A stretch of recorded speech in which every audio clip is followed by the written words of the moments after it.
Pemirsa Hasanah, setelah melaksanakan sholat, kita dianjurkan melakukan zikir kepada Allah. Pada umumnya, kaum muslim menghitung zikirnya dengan menggunakan alat seperti tasbih atau alat hitung. Ada yang bilang, Nabi justru menganjurkan agar berzikir menggunakan jari tangan. Benarkah demikian? Lalu apakah dengan demikian berzikir dengan alat selain tangan tidak benar atau tidak baik? Menghitung bacaan-bacaan tasbih dengan menggunakan alat-alat hitung seperti biji-biji tasbih atau bebatuan kerikil atau bahkan dengan alat hitung yang modern, ini memang oleh para ulama di zaman kontemporer ini agak sedikit berbeda pandangan mereka dalam menghukuminya. Ada yang mengatakan ini tidak boleh. Kenapa? Karena dulu Rasulullah SAW tidak menggunakannya. Sebutlah misalnya Nasiruddin Al-Albani. Di dalam silsilah al-hadis al-dha'ifah, beliau cenderung untuk tidak membolehkan. Karena ini dianggap suatu perbuatan yang tidak ada contoh dari Nabi. Oleh karena itu, tidak diperbolehkannya ini berarti sesuatu yang dilarang memang menurut beliau. Tetapi banyak juga ulama kontemporer yang agak berbeda dengan pandangan beliau. Mereka mengatakan tidak mengapa, walaupun tidak ada contoh dari Nabi. Sebutlah misalnya Ibnu Taimiyah bahkan di dalam Majmu' Fatawa mengatakan bahwa menghitung dengan kerikil, biji batu-batuan dan sebagainya, ini bukan termasuk sesuatu yang dilarang. Walaupun memang Rasulullah tidak melakukannya, tetapi tidak otomatis kalau Nabi tidak melakukannya lantas menjadi terlarang. Ini yang menurut Ibnu Taimiyah adalah hukumnya dzalika hasan. Ini adalah perbuatan yang hasan. Memang tidak ada sunnahnya, tapi inilah satu perbuatan yang baik, yaitu bertasbih dengan menggunakan kerikil atau biji-biji tasbih itu. Anda boleh menggunakan tangan untuk menghitungnya, tapi juga Anda boleh menggunakan bebatuan, biji-biji tasbih, dan alat penghitung yang lainnya untuk menghitungnya, sesuatu yang sifatnya lebih toleran dan tidak harus menjadi sesuatu yang terlarang. Dan inilah barangkali yang kita bisa jadikan sebagai pegangan di tengah masyarakat kita. Jangan terlalu antipati dulu ketika ada orang menggunakan tasbih dan sebagainya. Tetapi juga ada batasannya, bahwa biji-biji tasbih ini jangan sampai kemudian juga kita memahaminya lebih jauh lagi. Bahwa kalau tidak menggunakan tasbih yang ini maka pahalanya berkurang misalnya. Nah, ini adalah perbuatan yang keliru tentu saja. Atau malah yang lebih jauh lagi, bahwa biji-biji tasbih ini sudah ada isinya. Kemanapun kita bawa, kalau kita kantongin atau kita bawa, maka kita aman dari serangan musuh dan sebagainya. Maka ini sesuatu yang sudah sebenarnya keluar dari ketentuan syariat Islam. Jadi fungsinya dikembalikan pada aslinya, sekedar untuk menghitung berapa jumlah bacaan tasbih kita, zikir kita dan seterusnya. Jangan ditambahi dengan hal-hal yang bersifat ghaibiyat, sesuatu yang keluar dari ketentuan yang sudah disyariatkan.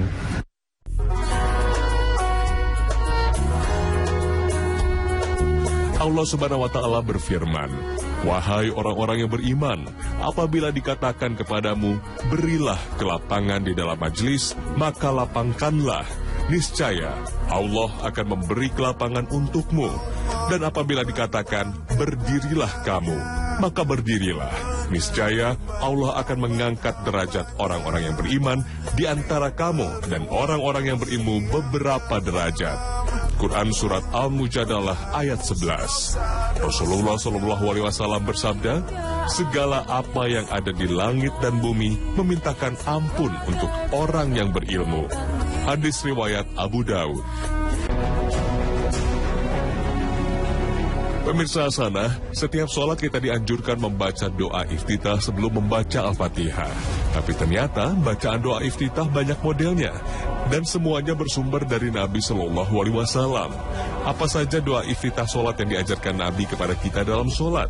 Lalu mana yang lebih baik di antara doa-doa itu? Ada yang bilang sebaiknya kita menyesuaikan waktu sholatnya. Misalnya, sholat pada siang hari membaca doa-doa tentang ampunan, karena siang merupakan waktu manusia beraktivitas hingga banyak dosa. Sementara, waktu malam yang tepat untuk memuji Allah, maka bacalah doa-doa iftitah yang isinya pujian pada Allah. Benarkah demikian? Atau bagaimana seharusnya kita memilih doa-doa iftitah sholat yang diajarkan Nabi itu? Mana yang paling afdol?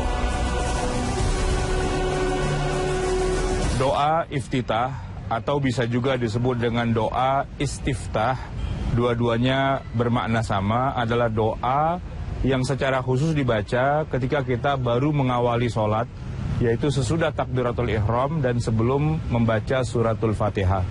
Kedudukannya dalam sholat bukanlah merupakan rukun, jadi tidak harus dibaca pun tidak apa-apa juga. Hanya saja kalau kita perhatikan di dalam banyak nas hadis, Rasulullah selalu membaca doa ini sebelum memulai bacaan suratul Fatihah. Dan kita juga menemukan di dalam hadis-hadis Nabawi bahwa kadang-kadang Rasulullah membaca satu teks tertentu, tapi kadang-kadang teks doa iftitah ini pun kadang-kadang berubah juga menjadi teks yang berbeda lagi. Kalau kita di Indonesia rata-rata menggunakan dua teks. Yang pertama adalah yang berbunyi Inni wajjahtu wajhiya lilladzi fataras samawati wal arda hanifan musliman wa ma ana minal musyrikin, seterusnya. Maka yang satu lagi adalah Allahumma ba'id baini wa baina khataayaya kama ba'adta bainal masyriqi wal maghrib, dan seterusnya. Nah, sebenarnya kedudukan dua doa iftitah ini ada di dalam hadis-hadis Nabi yang sahih. Sebenarnya yang mana saja kita baca dari keduanya itu, ya tetap bisa kita gunakan sebagai doa iftitah. Tergantung kita hafalnya yang mana, diajarkannya yang mana. Tapi asal kita tahu saja bahwa sebenarnya bacaan doa iftitah tidak hanya sebatas pada dua ini saja. Kita juga menemukan riwayat-riwayat yang lain yang menyebutkan bahwa Rasulullah juga punya versi yang berbeda lagi dari doa iftitah. Itu pun kalau kita mau baca tidak apa-apa juga. Misalnya yang berbunyi Subhanakallahumma wa bihamdika tabarakasmuka wa ta'ala jadduka wa la ilaha ghairuka. Nah, rasanya kalau yang ini mungkin di Indonesia kita jarang menggunakannya karena jarang diajarkan oleh guru-guru agama kita. Sebatas pada yang dua itu saja. Tetapi urusan mana yang lebih bagus memang kembalinya kepada kita masing-masing. Yang terbaik adalah yang kita hafal, asalkan memang itu sumbernya dari Rasulullah SAW. Ada juga sebagian ulama yang mengatakan teks yang ini lebih baik dibaca pada pagi hari, yang ini pada sore hari dan sebagainya. Tapi itu lebih merupakan pendapat pribadi saja. Tidak ada perintah secara khusus dari Nabi untuk membaca teks tertentu pada sholat tertentu.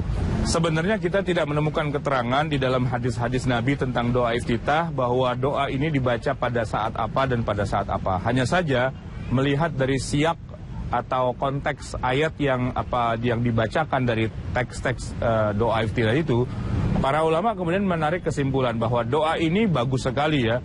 Ya Allah, jauhkanlah aku dari dosa-dosaku sebagaimana Engkau menjauhkan antara masyriq timur dengan maghrib. Nah, ini doa untuk meminta agar dijauhkan dari segala kesalahan dan kekurangan. Nah, kemudian dikaitkan dengan, ini bagusnya dibaca kalau dalam konteks ini, bagusnya dibaca kalau dalam konteks itu, dan seterusnya. Tapi semuanya itu adalah ijtihad para ulama. Tidak ada kaitannya dengan perintah secara khusus dari Allah atau dari Rasulnya untuk membaca teks-teks tertentu pada waktu-waktu tertentu.